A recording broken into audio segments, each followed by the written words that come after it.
السلام علیکم ورحمۃ اللہ وبرکاتہ۔ آج جمعے کا بیان تھا تو اس کے اندر بہت ہی اہم موضوع تھا۔ میں نے سوچا کہ اپنے جو یوٹیوب کے ساتھی ہیں ان تک بھی یہ بات پہنچ جائے تو بہت فائدہ ہوگا۔ یاد رکھیے، جب بھی کوئی آدمی کلمہ پڑھتا ہے، ایمان لاتا ہے یا پہلے سے یہ مسلمان ہے تو اس کے اوپر دو قسم کے احکامات لازم ہوتے ہیں۔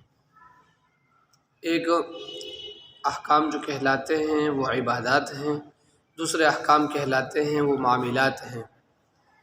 یاد رکھیے، جتنے بھی کتابیں لکھی گئی ہیں فقہ کے اندر مسائل کے حوالے سے، جیسے کہ فقہ حنفی کی مشہور و معروف کتاب ہے، ریڑھ کی ہڈی کی حیثیت رکھتی ہے فقہ حنفی میں، اس کا نام ہے ہدایہ۔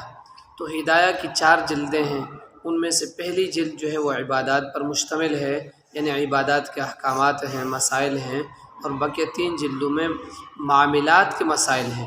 تو بھی آپ خود اندازہ لگا لیجئے کہ معاملات کتنے زیادہ اہم ہیں۔ اب ہوتا کیا ہے کہ ہم عبادات پر تو توجہ دے دیتے ہیں، کسی نہ کسی نہج تک عبادات کو تو پورا کر لیتے ہیں، لیکن معاملات میں ہم صفر ہوتے ہیں۔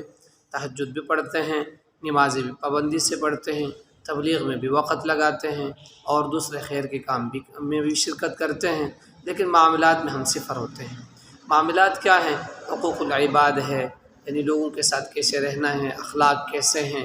حالانکہ احادیث میں آتا ہے کہ قیامت کے دن سب سے بھاری چیز جو انسان کے نامہ اعمال میں رکھی جائے گی، تولی جائے گی، وہ اخلاق ہے۔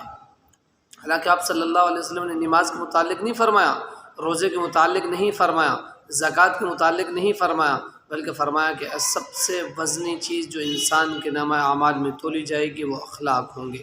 ابھی آپ دیکھ لیں کہ مجموعی اعتبار سے ہمارے اخلاق کی کیا حالت ہے، ہم کس نہج میں ہم چل رہے ہیں، ہمارا طریقہ کیا ہے بات کرنے کا۔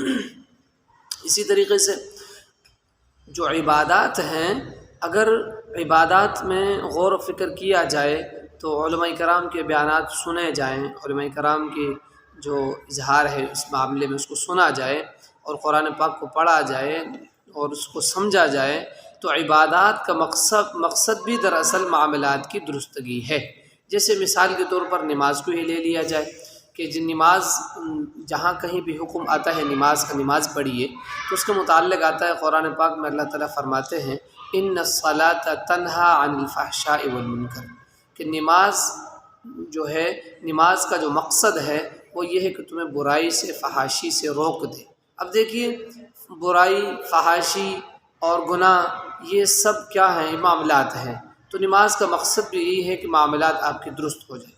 اسی طریقے سے روزے کے متعلق فرمایا یا ایھا الذین آمنوا کتب علیکم الصیام کما کتب علی الذین من قبلکم، کہ تم پر روزے فرض کیے گئے ہیں جیسے پہلی امتوں پر فرض کیے گئے تھے۔ کیوں؟ لعلکم تتقون، تاکہ تم تقوی اختیار کرو، اللہ سے ڈرو۔ اب تقوی کیا ہے؟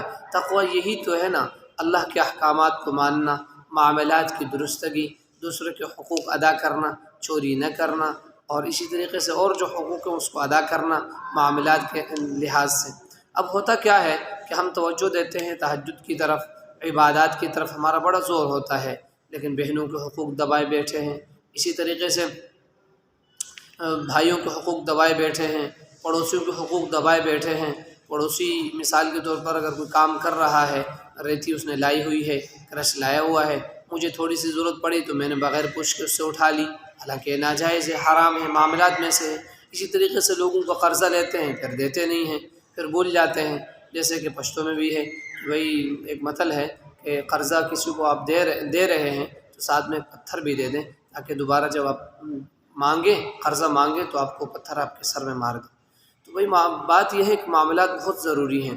جیسے کہ ایک حدیث میں بھی آتا ہے کہ جو آدمی دوسروں کا ناحق مال کھاتا ہے، چوری کرتا ہے، ناحق مال کھاتا ہے، اس کی کوئی عبادت قبول نہیں۔ حالانکہ کتنی سخت وعید ہے حدیث کے اندر، اور ہم لوگ اس کا خیال ہی نہیں کرتے ہیں، چھوٹی چھوٹی چیزیں جو ہے نا لے لیتے ہیں بغیر اجازت کے۔ ریڈی والے کے پاس چلے گئے فروٹ لینے کے لیے، اب وہاں جو ہے اس کی طرف سے کبھی اجازت ہوتی ہے کبھی نہیں ہوتی ہے، وہاں جا کے کچھ فروٹ ویسے ہی بغیر پوچھ کے کھا لیا، اس کی اجازت ہی نہیں لی، حالانکہ یہ حرام ہے، گناہ ہے۔ اسی طریقے سے فیکٹری جاتے ہیں، وہاں کام نہیں کرتے ہیں، بیٹھ جاتے ہیں چھپ کے آرام سے، یا جب مالک سیٹ ذمہ دار دیکھ رہا ہوتا ہے تو کام کرتے ہیں، وہ نہیں دیکھتا تو کام بھی نہیں کرتے ہیں۔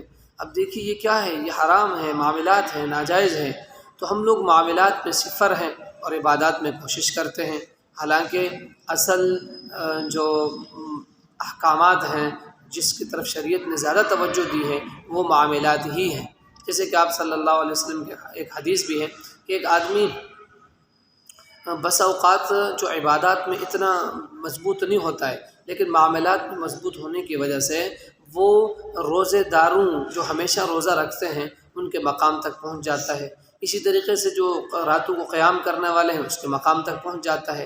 تو معاملات کو کامل طریقے سے ادا کرنے والا امید ہے کہ یہ عبادات کی جو کمی اسے پورا کر سکے، لیکن ضروری ہے کہ ہم معاملات کی طرف توجہ دے دیں، ساتھ میں عبادات کو بھی ادا کریں۔ عبادات کی طرف تو ہماری توجہ ہوتی ہے، معاملات کی طرف نہیں ہوتی ہے۔ مثال کے طور پر اب جو ہے کیا کر لیا جی، رشوت لے لی، اس کے بعد آگے جو ہے نماز پڑھنے لگ گئے، اب رشوت سے توبہ نہیں کرتے ہیں، رشوت چھوڑتے نہیں ہیں، تو اب کیا ہوگا بھائی، یہ تو نقصان ہے سراسر۔ اس معاملے میں احتیاط کرنا چاہیے اور معاملات اور عبادات کو جو فرق ہے اسے سمجھنا چاہیے۔ عبادات کا مقصد بھی یہ ہے معاملات درست ہو جائے، عبادات کا مقصد یہی ہے کہ آپ زندگی کیسے گزارنے والے بن جائیں۔ دعا کریں اللہ تعالیٰ مجھے بھی آپ کو بھی صحیح طریقے سے معاملات کے ساتھ ساتھ عبادات کو اور عبادات کے ساتھ ساتھ معاملات پر بھی عمل کی توفیق عطا فرمائے۔ یہ آج کے جمعے کا خلاصہ تھا۔ اللہ تعالیٰ ہم سب کو عمل کی توفیق عطا فرمائے۔ آخر دعوانا